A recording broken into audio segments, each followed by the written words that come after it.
2020 నాటికి 1,25,000 కోట్ల ఐటీ ఎగుమతులు, టీ వాలెట్ను ఆవిష్కరించిన కేటీఆర్.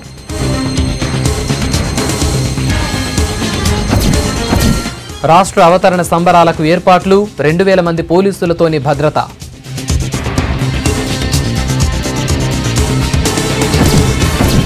సాయంత్రం సంగారెడ్డిల కాంగ్రెస్ సభ, 3 గంటలకు సిటీకొస్తున్న రాహుల్ గాంధీ.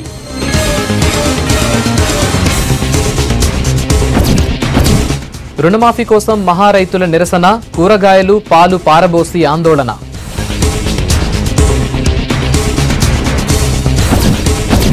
నమ్మకం పెంచినం, పెట్టుబడులు పెరిగినాయి, ఇబ్బందులు కొద్ది కాలమేనన్న జైట్లీ.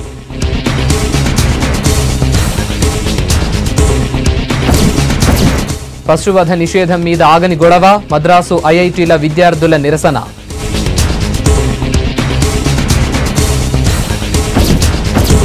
రష్యాలో కొనసాగుతున్న ప్రధాని టూర్, ఇవాళ ప్రెసిడెంట్ పుతిన్తోని భేటీ.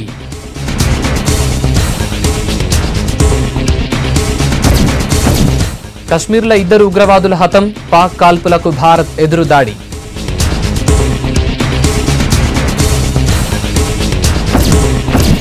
శరణార్థులుగా పెద్ద దేశాల నాయకులు, ఈజిప్ట్ ఆర్టిస్ట్ అబ్దుల్లా వెరైటీ నిరసన.